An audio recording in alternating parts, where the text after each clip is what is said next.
Alright, quick update on Kadena. It's finally time. The next trade is here. Let's talk about it. We're going to start off talking about the higher time frames, and as we go through the video, we'll look at lower time frames, lower time frames, lower time frames, until we do get into my next trade with my next price target for KDA. So let's dive into this. Let's start off on the higher time frames. Like we said, over on the weekly, if I clear up the bull market support band and the EMA ribbons, you can see this big volume cluster right over here. Let me actually update the volume profile so we are incorporating all of the data that KDA has previously traded, and as you can see, the volume profile is sitting right here. The bottom of this big area of liquidity was sitting right at $1.46. I wanted to see how we react to this level, and we have started to break back down to the downside. Now, I'm also going to show you some other markets which are just starting to break down. So while it may look like KDA is breaking to the downside ahead of you, and you might be thinking, hey, I missed the opportunity, there's a lot of other markets which are only just starting to print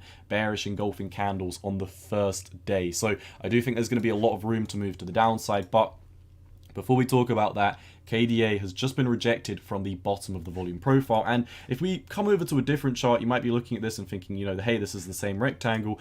This is not. This is in direct correlation to where the volume has been traded. But if we come over to this chart here and we look at the range lows, you can see range low here. We came back down, retested it as support, retested it as support, support, support, support, support, support. Broke beneath it, but held it as a candle body close support, candle body close support, candle body close support, and then we lost it. We broke to the downside, and since then we have not retested it as resistance. Now, you can make an argument on the weekly time frame. On the daily time frame, doesn't really look valid because we basically had a very, very nasty throwback. So this would be looking like a very beautiful W, and then boom, you've just kind of collapsed here, collapsed a few times. It doesn't look too healthy on the daily time frame. On the weekly, it still looks valid though. However, we've come right up to the bottom of these previous range lows, which held us support for a very long time. These held us support for approximately 189 days, and we've just retested this 189 day support as resistance, and now as you can see, we are putting in for KDA a bearish engulfing candle. Now, do bear in mind, once again, you may be thinking this trade is running away from you. It is only Monday, and we're already starting to nuke. The markets, you know, the equity markets, which we'll talk about in a second, are starting to break down. But as a whole, KDA looks like it's breaking to the downside. I'll give you my price target in a second. Now, a bullish spin on this could be, you could be saying, hey, you know, this is a W pattern. However, even if you're saying that this was the neckline right here, or this was the neckline if you're looking at the candle wick, and you know, we've come right up to the neckline, the point where you need to break out, back test it and start heading up higher, we've come into this and been rejected. So we're getting rejected from higher time frame volume profiles, we're getting rejected from 189 day range lows. On the weekly time frame, we're putting in bearish engulfing candles. On the daily time frame, we're putting in bearish engulfing candles, engulfing the past. If I zoom in to make sure, we're not engulfing these, but we're engulfing 1, 2, 3, 4 days worth of data. Absolutely engulfing this. Is really, really not looking too hot for KDA right now. Coming over to the KDA BTC pair, just before we do dive into what I'm going to be trading, as you can see, you know, all I really want to highlight on this is if we look at the range lows up to this range high on the daily time frame, you know, we're breaking down, and as we bounce back up, everyone was acting like, you know, this is a new bull market. We didn't even retest the first Fibonacci. This is how quickly people get bullish in the cryptocurrency markets, and when everyone starts getting greedy, and I am just about to upload a video talking about fear and greed index metrics over on the equity markets. Fear and greed is almost an extreme greed.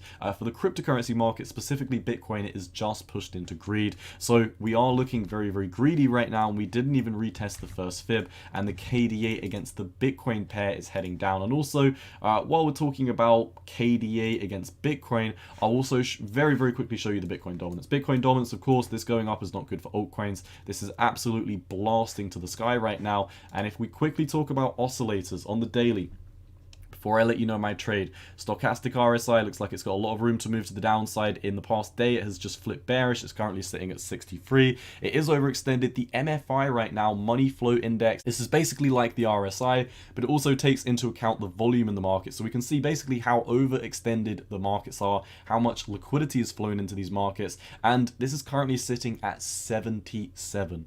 So definitely not looking good right now. Very overextended, and we've got a long way to go to the downside. You can see previous times where the MFI is topped out, and we do have pretty monumental moves back down. Squeeze momentum indicator, you can see, is really starting to kind of chop and lollygag, and we're dipping into dark green again. Now, we've been bouncing around this level for quite some time, dipping in, dipping out, dipping in, dipping out. But with everything else we're looking at, especially looking at the MFI, it looks like we're starting to turn down. We've got a very nasty bearish engulfing candle. And even if we come over to the weekly, the only metric which is somewhat bullish, and this is a double-edged sword, is down here. The squeeze momentum indicator is pushing up. We are still in dark red, indicative we are in bearish territory. And like I said, this is a double-edged sword, because if we reset momentum at the heartline and then start to break down, we've got a lot of room to move to the downside for the bears. Looking at the weekly squeeze momentum indicator, during this most recent rally, we approximately pushed up and topped out at round about 100 for the stochastic RSI. The stock right now is absolutely oversold. You can see the last time this topped out was at 85, and we had a pretty sizable correction, even though we obviously did make a higher low on this. You can see the previous time though we came up to 100 was right here at $2.45. And once again, you might have been looking at this breaking down saying, hey, the price has already come down to $2 or $2.10, $2.20, whatever you want to say. Have I missed this trade? And of course, weekly stochastic RSI continued to break down for a very long period in time. So everything's looking pretty good for the short. Like I've been saying, I've been sitting very patiently waiting for that next KDA short, and it is finally here. MFI on the weekly is sitting at 73, and it's starting to turn down. So let's talk about the trade. Let's talk about my price targets and how I'm going to be navigating this market. So we just talked about the TA, so I won't focus on this too much anymore. But as we do come over to this chart, I've highlighted before on this channel many times. If you're a veteran, you would have seen this. We've got a plethora of price targets. We've drawn these price targets from the KDA BTC 1.618 Fibonacci, which is this blue line, and we've also got, mainly what I really want to focus on is the volume profiles, because previously when we came down to volume profiles, we had huge bounces off VPVR support, and we've also been magnetized to VPVR levels. So I do know, especially with altcoins like KDA, a lot of the time we like to grab liquidity, we like to come down to psychological levels which are associated with lots of previous data traded where lots of liquidity is. So I definitely think I'm going to continue with this. We've previously traded KDA based on volume profiles many times before, and it has always beautifully turned out. We haven't lost a KDA trade before, so where does it make the most sense to have my take profit, and where am I going to be entering from? Well, before recording this video, I did enter a trade at $1.20. As of the time of recording, you can see, we're around about $1.19. So, the price has really not changed since I hit the trade entry, and then of course pulled up all my charts and then started recording. So basically the exact same price as the time where I upload this video. Maybe you're watching it and it's a different price. I'm just letting you know what I'm doing in these markets. But where am I taking profit? Well, this volume profile all the way down here at 50 cent. If we come back over to this chart, you can see huge support right here at 50 cent. If we clear up this chart, you can also see around this level here, 50 cent, there is huge amounts of previous data traded. So there's a lot of reasons for us to come down here, and there's also quite a few reasons. While I do have to emphasize this, I do not believe 50 cent is the absolute bottom for KDA, but if you're going to be shorting, you want to be conservative. You want to make sure if we do come down to 50 cent, which I do think we will, and if we do have a bounce, which is very likely, of course,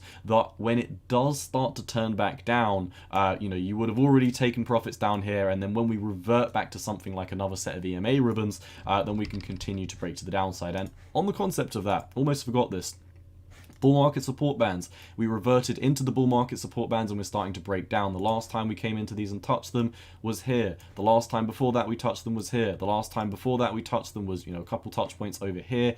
Every single time we've come into these. And also you can look at this data point, but we didn't technically touch them. So really, every time we've come into them, every time we've actually touched them, we make a lower low, lower high, and then followed by a lower low. And we absolutely start nuking to the downside. It's not just the bull market support bands. Let's hide these EMA ribbons. We've reverted into the short-term moving average.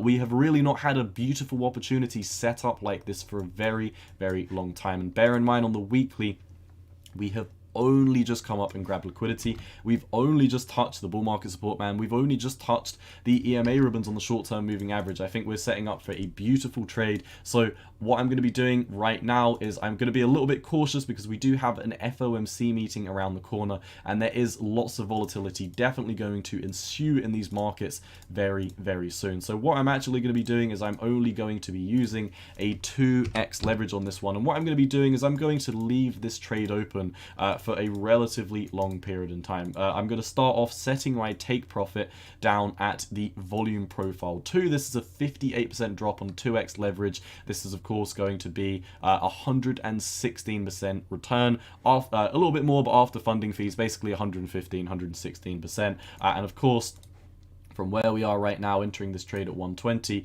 we would literally need 50% pump up to $1.82, which seems very, very unlikely to happen in my opinion, especially considering we looked at the oscillators and everything is extremely topped out. We're getting resistance. We're getting resistance at, you know, previous range lows. We're getting rejected at range lows. We're getting rejected at volume profiles. We're getting rejected at EMA ribbons, rejected from bull market support bands.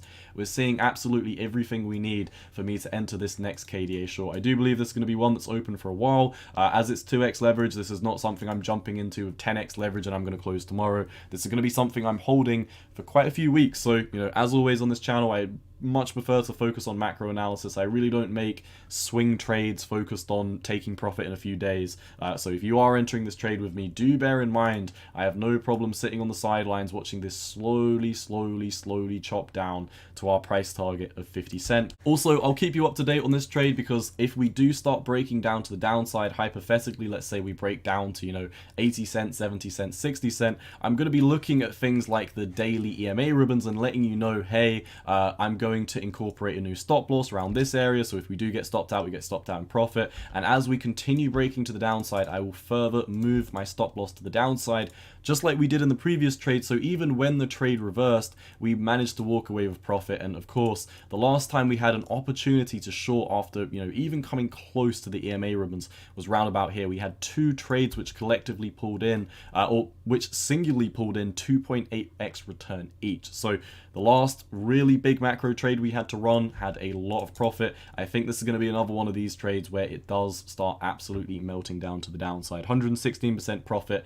down to 50 cents. It's really all I've got for you, my friends. But like I said, I will also show you some other examples because, you know, if you do watch the channel, you do know. If you're new to the channel, warm welcome. If you do watch the channel, you know I don't just look at altcoins. I don't just look at Bitcoin and formulate my analysis on that. I look at, you know, options markets, bonds markets, equity markets, on-chain metrics, altcoins, liquidity conditions. I look at many different metrics, Fed commentary, a lot of things that other crypto YouTubers don't talk about is what I like to focus on my channel to be different. I think these things are very, very important. And in terms of the S&P 500 higher time frame analysis, we do have a bearish 5-wave asymmetrical triangle. You can see this is a continuation pattern, 1, 2, 3, 4, 5 in a bear market. We've then moved into a consolidation / continuation pattern. You can see we formed A, B, C, D, E. According to Elliott wave theory, this asymmetrical triangle is a continuation pattern. After touching wave E at the top here, we should be getting ready to break back down to the downside. And you can see we've got a bearish engulfing candle on the daily.